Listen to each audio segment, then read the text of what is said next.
Hello runners of the internet, welcome to the Hardiman Performance Q&A session on running related injury. I'm Dale Hardiman, this is Osteo Jake Coombe, and today we're going to be answering all your questions that you've submitted for us through the various different platforms. Now you're probably wondering why I'm holding this microphone in front of me. Well, we were too cheap to buy a separate one, so we're stuck with one. So we're going to be passing it to and fro throughout this session. Let's dive right in. Q&A on running related injuries. So we had a question, or a couple of questions actually, relating to back pain when running. So someone said that they had back pain after running, and someone said they had back pain after a period of time whilst running. Jake, what are your thoughts? Pass the mic over. Hello runners of Instagram. So I've got a couple of thoughts. And the world, and Hitchin and Luton. So a couple of different thoughts on it.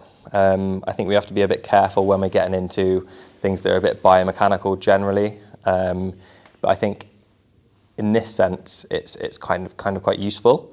So if you think if you're running and you've got a bit of a pelvic drop, if you imagine that it kind of almost makes your spine snake a little bit, that can put a little bit of kind of pressure on some of the joints. And if you're running for a long period, this kind of cumulative stress and all that sort of stuff can cause a little bit of irritation of different joints in the lower back.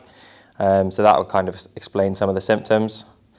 I think in a clinical setting, I think we'd go towards using some kind of stability work. So whether that's kind of strengthening some of the muscles around the hip, strengthening some of the glutes.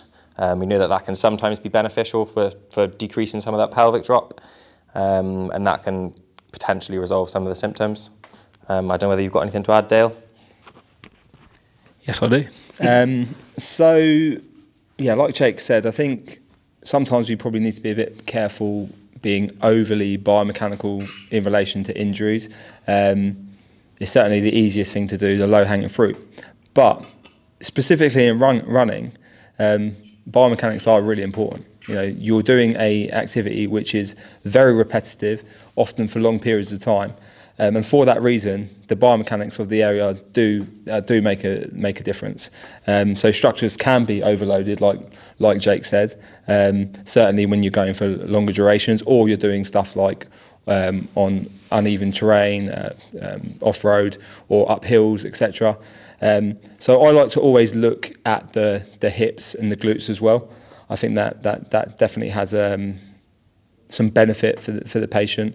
So working to improve stuff like glute strength, hip range of motion in general, including kind of rotational ability, if it's possible, if there's not kind of any bony impingement that's stopping it, and certainly working into extension and building kind of better extension will help you potentially offload some of the structures in the lower back. Then also as well, you kind of have to think, is the runner in question doing any conditioning work outside of running, any cross training? So including strengthening exercise or low tolerance exercises for the lower back as well, the core, the pelvis in general. That's potentially going to have some benefit, certainly. We're talking about lower back pain in general and for runners. I suppose the only other final thing that I would consider is it purely back pain when running, or is it back pain that's there all the time, that's made worse by running? And if so, what other factors make it worse? So, is it? Do you notice it's worse when you're leaning back and extending your back? Do you notice it's also worse when you're sitting? All these things are factors that we'd like to consider. But if it's something that's bothering you and it's been going on for a longer period of time, just reach out to somebody and kind of get some advice on it. Because a lot of the time, back pain can be quite a benign thing. It's nothing serious. And a few pointers in the right direction can make all the difference, and then help you to then run comfortably and then get on with whatever you like to get on with. So that would be my advice on that. Jake, any final points? Yeah, I was going to chip in without my mic. But yeah, that wouldn't have worked. Put the mic to your mouth, mate, otherwise better put it a bit close, otherwise you won't be hearing anything I've got to say. So I started by saying some kind of like strength and conditioning and kind of like stability work around the hip. I also want to stress that I think it would be quite useful for a lot of runners to kind of work on like the movement control and the movement patterns, if that's something that kind of could influence it. And again, like Dale said, if it's something that is affected by more than just running, looking to adapt your day-to-day activities, especially if it's a structure that's been irritated. You obviously don't want to keep running on it, just like you wouldn't want to keep bending forwards if that's what's causing your back to hurt, not bending backwards if that's what's causing your back to hurt. So yeah, definitely a little bit of movement control can be useful as well. If you're if you're just pounding out the miles on the road day after day after day after day with no rest periods, that cumulative kind of stress, if you've got kind of poor motor control, that can definitely influence it as well. Thank you, Jake. I think one other thing that you said about there in relation to kind of resting it or taking time off from activity, certainly with back pain or any other pain related to running, load management is always very, very important. So like Jake says, we can sometimes get ourselves in this kind of situation where we're maybe running too much, we've got a big goal ahead and, a structure starts hurting. Now, occasionally, it depends what the situation is. You can probably, a lot of the time, you maybe can push through this. It maybe won't get any worse and you won't do yourself any harm longer term. Sometimes it will just get more and more sensitive and you'll do yourself, maybe not any long-term harm or anything like that, but you'll do yourself a disservice by not backing off slightly in the short term. But you have to kind of weigh up the benefits and the cons, because sometimes, you say for instance you've got a race or you've got a big event or something like that, maybe pushing through and managing it that way and just dealing with it at the back end is maybe advised. Maybe if you're out of season and you haven't got anything coming up, spending a short period of time actually getting it sorted and in a place that's more manageable and you can tolerate. Sorry, yes, doing some strength and conditioning. He always interrupts me when I'm speaking. It just happens. So doing some strength and conditioning off season, yeah. So like Jake says, you should have structure to your running season, where in season you are you're doing a lot more kind of sport specific stuff, but certainly out of season you should be spending some time getting the tissues stronger and conditioned, ready to go back into season. So that will make a big difference. And so I suppose our management would change depending on what the circumstances are. But they're just some thoughts on that. Okay, we better move on because we'll be here all day. Somebody asked a question about cadence and loading and why does cadence, or how does cadence or increasing your cadence change the load, and why is that beneficial when you're dealing with injury? Jake, I think you've got this one covered. So cadence is obviously your step rate. I think there's some research out there that suggests maybe it's between 160 and 180 is most beneficial. Obviously, it's variable for different. More, I think. Up like this. Cadence. Cadence. Okay.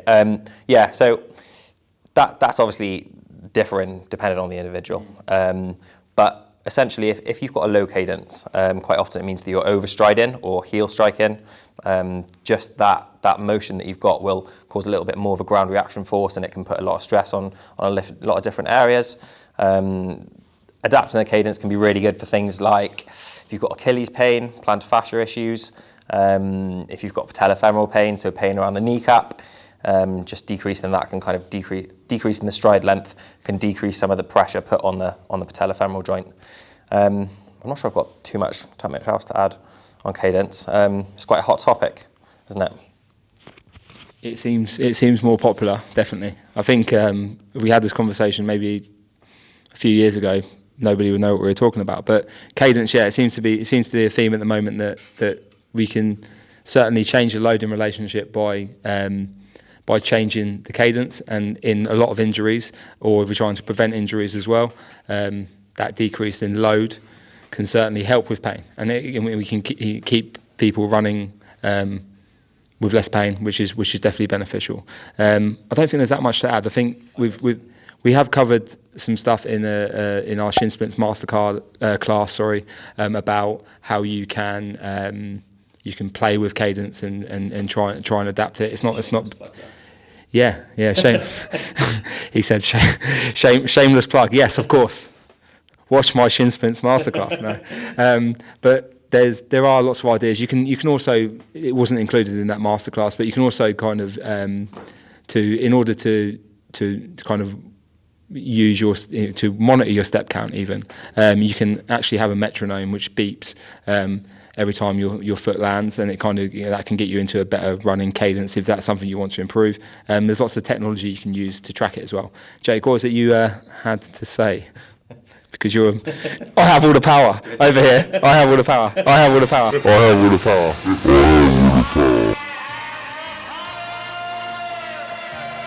You're on mute over there. Thanks for sharing the mic, Dale. So I think a common concern with individuals when we suggest to change the cadence is it going to, one, affect my training, affect my running economy? Is it going to kind of like affect how quickly I'm running, the intensity of my training?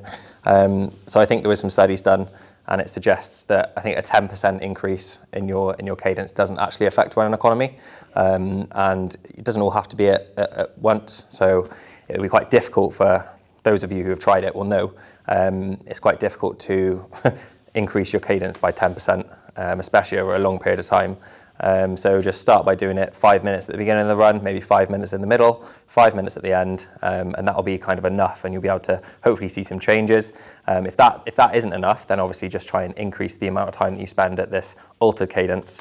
But I think it'll be a bit of it's almost a relief, I think, for some runners knowing that their running economy isn't too altered just with that kind of change in cadence. Something that I've noticed with runners anyway. Awesome. And Jake's obviously been watching the Shin Splints masterclass, everyone, which is good. Funny thing. Our next question was about Shin Splints actually, and it was regarding how to manage them when running, how to treat them. Now we do have a 20-minute masterclass on YouTube and Instagram that you can watch. I don't know if I mentioned it earlier, but you can watch that. But Jake, any quick 5 things that you can think of that are going to help people with Shin Splints? Yeah, so I'm sure if you've seen either myself or Dale in clinic, we probably talk quite a lot about load management, but that is definitely the number one thing you can do with Shin Splints. Quite often it'll involve a period of rest, depending on how severe the symptoms are. If they're quite severe, it might involve 1-2 weeks off training. We can also look at things like adapting the different surfaces that you're on.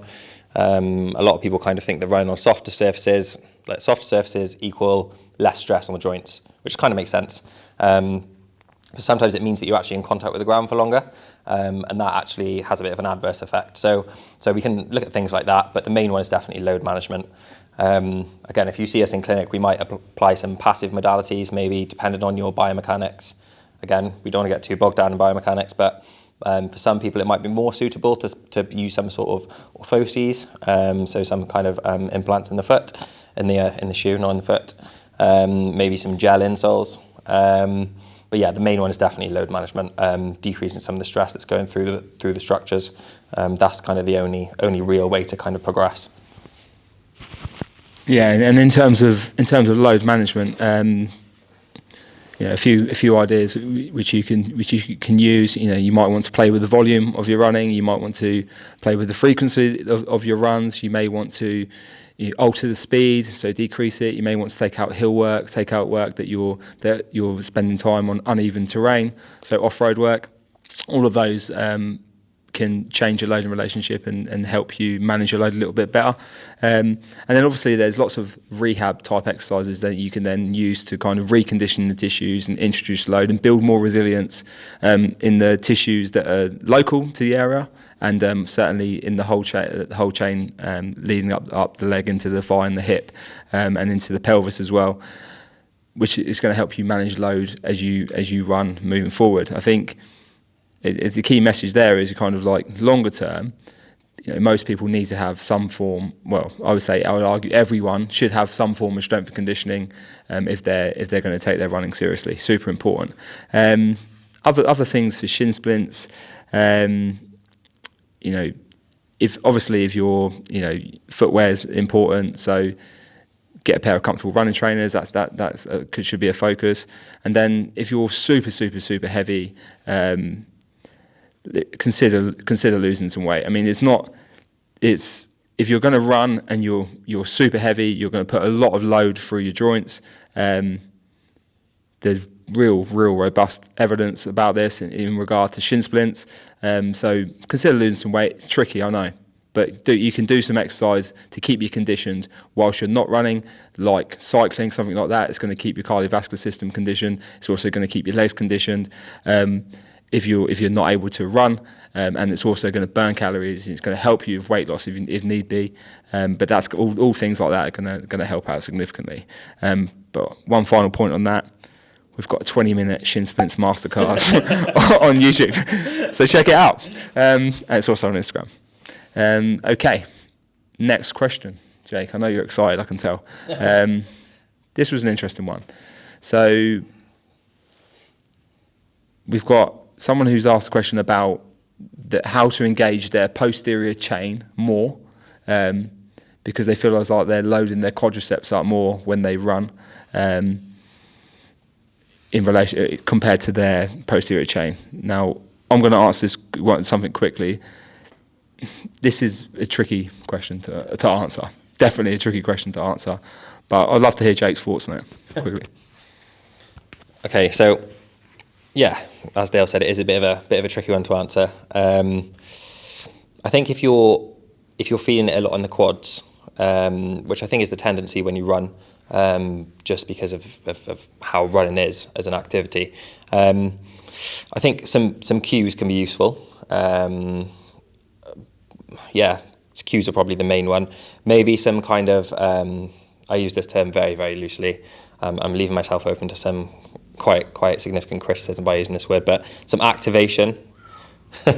Some activation work before you run. I mean, I think there was some work done that showed there was some slight changes in the amount of activation you get, but you have to do something like 20 reps of a minute hold, and there was some change there. Obviously, don't do that because that's ridiculous. That doesn't constitute as a good warm-up either. We'll probably talk about warm-ups later. Well, I know we will because I know the questions. But yeah, maybe some kind of isometric work, maybe some lateral band walk, something like that. Not clams. Don't do clams. Maybe some sideline hip abduction, something like that to get the glutes firing, to get the hamstrings working. Yeah, I think Dale's got some useful cues that he's informed me of. Yes, I do. Well, I particularly use one cue for people who say that they identify that they feel like they're not using their hamstrings or their posterior chain much when they're running, and that's simply to push the road away when you're running. So as your foot hits the ground and you roll through, and as you're moving into the toe off position, you're looking to push the ground back, and then which will propel you forward, engaging the muscles of the posterior thigh and the hip and the calf. But if this, I mean, like Jake says, it's like typically running it depends on what your mechanics are, depending on kind of the surfaces you're running, footwear and all that type of stuff. Running may load up certain areas more than others. So if you're running flats all of the time, then your quadriceps will be loaded up, and you will feel them. If you're running hills, you're going to feel your hamstrings and calves more. So if you want to work on strengthening your hamstrings, calves, glutes, etc., then using hill work in order to strengthen them would be I would probably do that.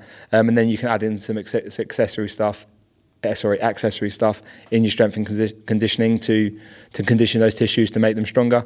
But yeah, I think it's a common thing where people kind of feel like certain areas are loaded up more than others. It's not necessarily a problem, I don't think. As long as you're not in agony, you're not in any pain, you're not getting injured. It may be a something that kind of slows down or restricts performance potentially if there is a weakness in an area. maybe. So, certainly if your hamstrings aren't as strong, maybe strengthening them it will then translate into potentially better running times. I mean, there's lots of factors. Anything else you want to add there, Jake? What's that? Load management. Hashtag load management. Okay, next question. This is a interesting one. 3 kilometers into a run, my feet become numb and become really swelled, so I get lots of swelling. Why does that happen?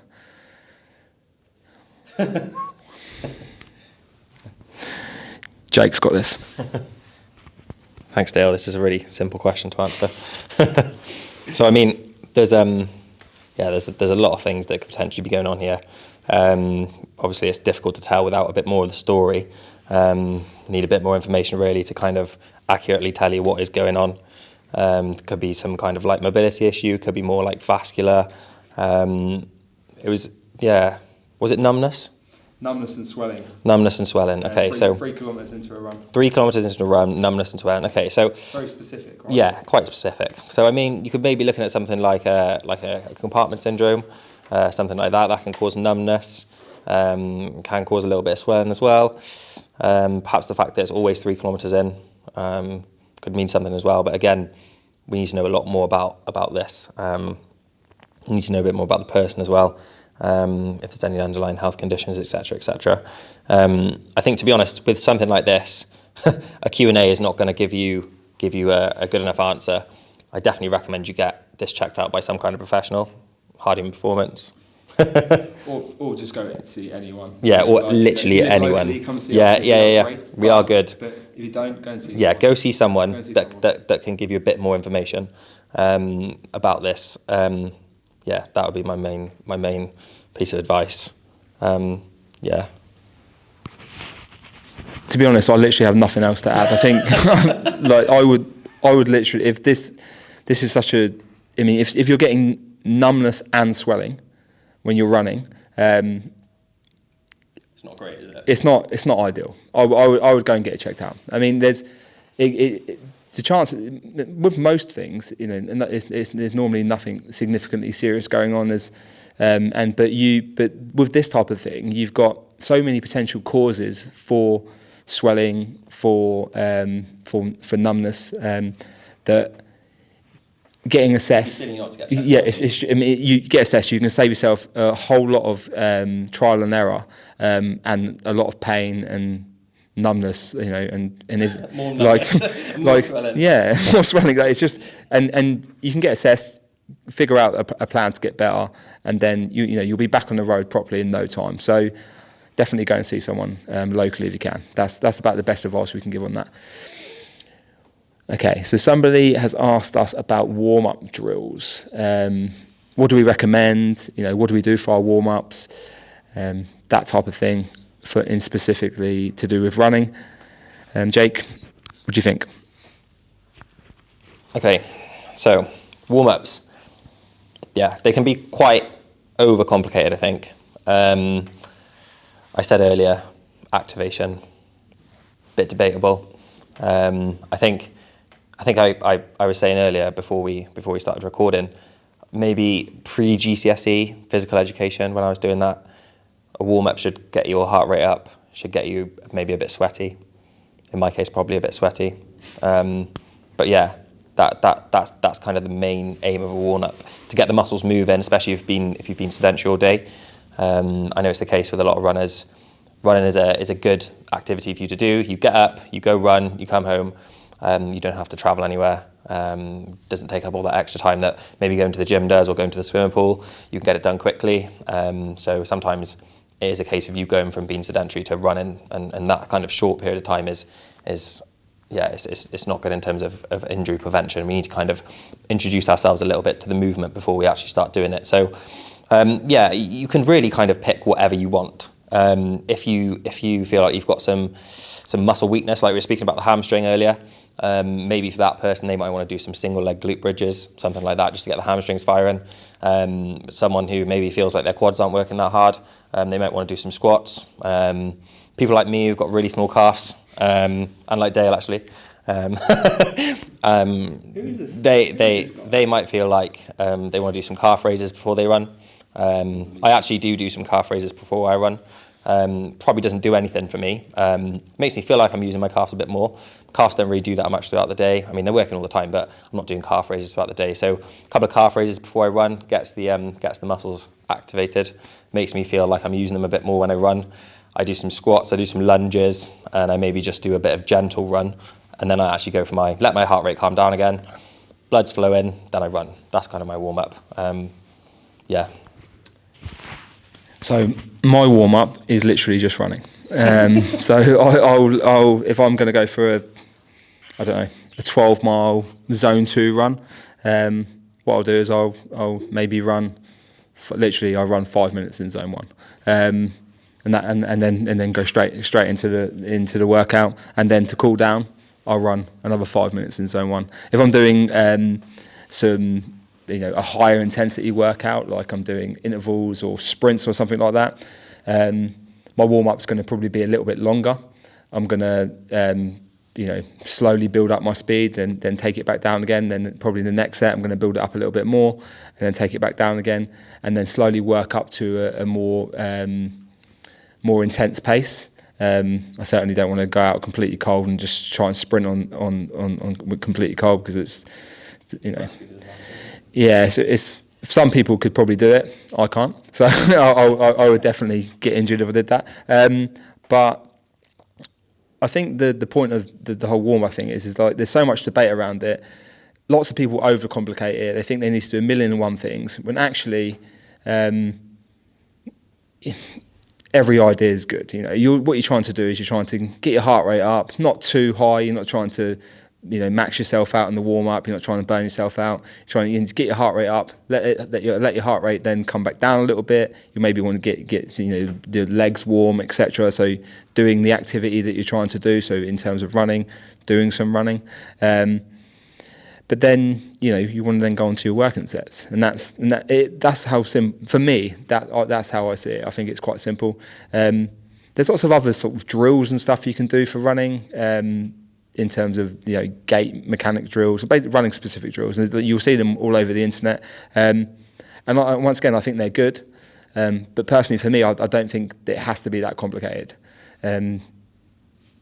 Potentially for sprinters, etc., maybe, but for recreational runners, working at kind of normal speeds, not super athletes, it certainly doesn't have to be complicated. And from an injury prevention standpoint, it's just really about getting your muscles and your cardiovascular system ready for the task that you're doing.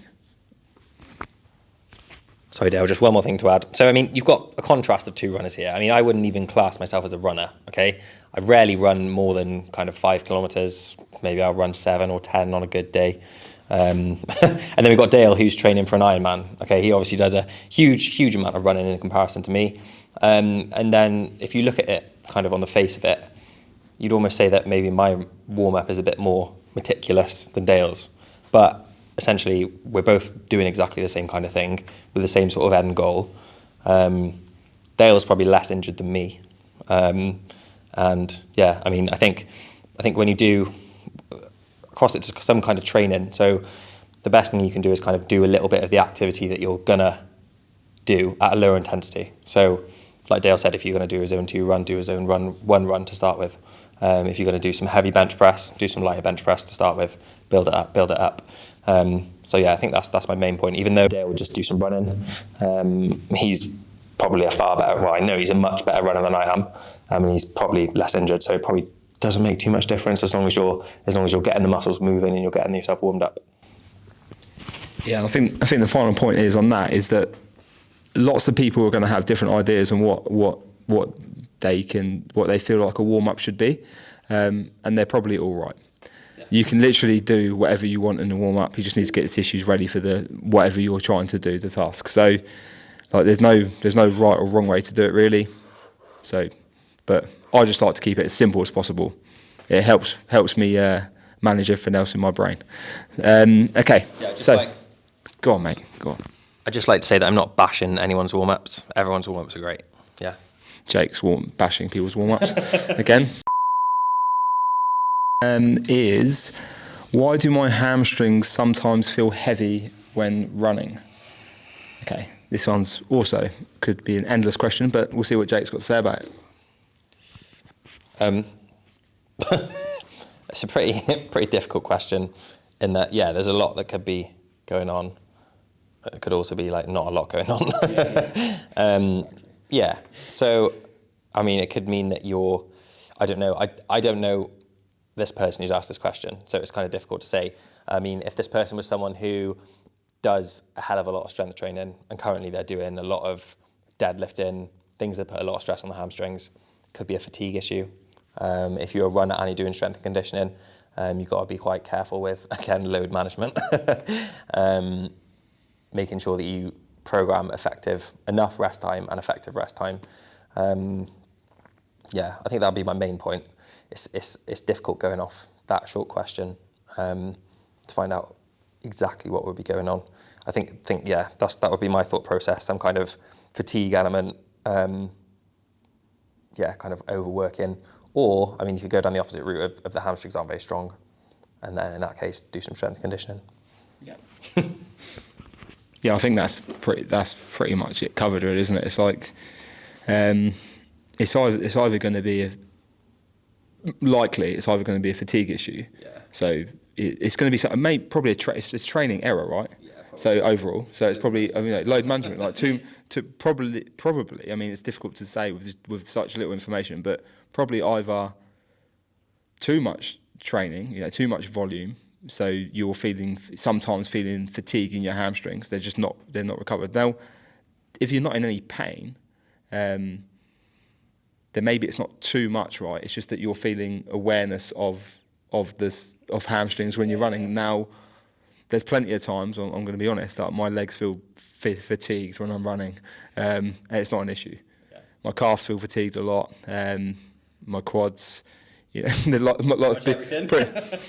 My brain, it all feels fatigued, right? But it's not necessarily an issue because it's not painful. I'm training a lot, so it may not even be anything that's even worth kind of discussing. There may not be anything going on at all. But if there is, like Jake says, look at your training, look at your volume. If you're not doing any strength conditioning, add some. If they feel heavy, maybe it's that heaviness is potentially maybe they feel tight, maybe, I'm not sure. You can do some stuff, so like eccentric strength training, like RDLs or some deadlifts. That's going to help lengthen and strengthen those muscle groups. That might be useful. And then you probably want to think about this heaviness that you feel, does it translate at any other point in your kind of life? Is there anything else going on? How's your health in general? All that type of stuff that we would ask in clinic to get more information so we can have a better clinical picture. Now, we're just going to assume that you're healthy, but if you're not, definitely, if you've got cardiovascular problems or any lower back issues, which you suffer with sciatica, that type of stuff in the past potentially. All that types of things are definitely worth considering. So if that is the case, go and see someone. There's no harm getting checked out. But it does sound to me like there's not an awful lot there really. I mean, it's tricky from that question. Anything else, Jake, on that? No. Okay. The next one is, I think it's very, very similar to the one earlier, and I think I'll just cover it quickly. My feet go numb after running for about 30 minutes. Is it a mobility issue? Might be. It might be a mobility issue. It might be something completely different. There's lots of reasons why somebody might get numbness when they run. We said it earlier, and I'll say it again. Go and get checked out. Go and get it looked at. There's plenty of good people, no doubt, locally that are used to dealing with runners and these types of injuries. Go and see someone. They'll kind of put your mind at rest, give you some stuff to work on, and get you back running properly without this numbness. That'd be great. Next question then. ITB syndrome. That was literally the question, by the way. It was just IT. There was no question. It was just ITB syndrome. I'm not sure what they want to know about it, but Jake, do you want to tell us a bit more about ITB syndrome or lateral knee pain? Yeah. So, This looks like. Do you remember in primary school you had people who had pens with little things on the end? I think that didn't happen in England. No, probably not. Anyway, right. Okay. So bit off topic. Got a bit distracted. Okay. So yeah, ITB syndrome. Yeah, that was another hot topic of the last 3-4 years. I think it was.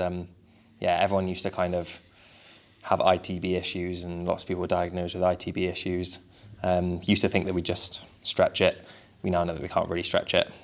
Take a lot of strength, weight, whatever you want to call it, to change the tensile length of the ITB. We also know it's not really a contractile structure either. So yeah, it's probably ITB syndrome is probably another load management type thing. I know I sound like a bit of a broken record on this Q&A with load management type answers, but it probably is related to that. If I saw someone in clinic who had kind of lateral knee pain, so pain on the outside, I'd probably approach it with some kind of dialing back of the training, trying to approach it in the way of what kind of surfaces they're running on, how long they're running for, their training frequency, their training intensity, their recovery times, all things that we've covered already. Then it can be useful to kind of work on some of the structures of the hip, some of the structures of the knee. Might get bashed for saying this as well. I'd probably give some kind of quadricep stretching. Can be quite useful. Also give, like I said, some of the structures in the hips and work. So some work on the glutes. And yeah, just I would approach it that way. And then when the symptoms have calmed down a little bit, look to reintegrate running and slowly build up the mileage there. I think it's kind of useful for you to think about when you have an injury that you're kind of using it to work on yourself and work on any kind of issues that you've had. So, I mean, if you kind of take that mindset that you've got a weakness, probably not a weakness, but something there that is impacting your performance, you can spend the time that you've got while you're injured trying to build up those structures and try and strengthen those structures with a view to it potentially improving your performance in the long term. Goes back to that load management type thing. Yeah, like Jake says, I suppose the what we should all do, when we pick up niggles or injuries is ask ourselves the question: how do we become then more resilient longer term to dealing with the stresses and strains that we face in the sport that we're doing, like running? So really, when you pick up an injury, it is an opportunity to learn more about what's going on, to learn what you're doing wrong or right during training. And in fact, you could get training perfect and still pick up an injury, right? It's not always training error, but you're much more likely to pick it up if you've got load management issues, etc. But yes, you use it as an opportunity to learn about yourself and work on the areas that are going to make you more resilient, and it's going to make you a better runner, better athlete long term. The only other stuff that's worth considering is stuff like footwear, cadence, all that type of stuff that we spoke about before. That's always useful with any loading issue of the lower extremity, that's made, or the leg, that's made worse by loading type activities like running. And one thing I'd advise: don't get your physio or osteopath to use their forearm along your ITB.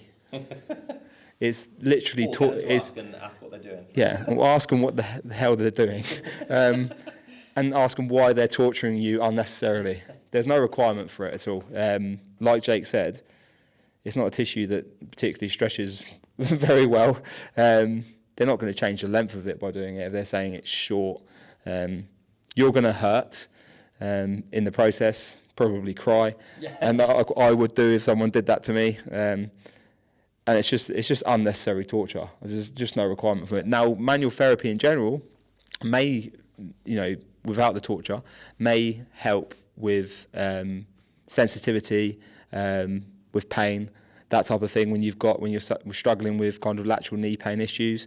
So I like to use manual therapy on those types of presentations.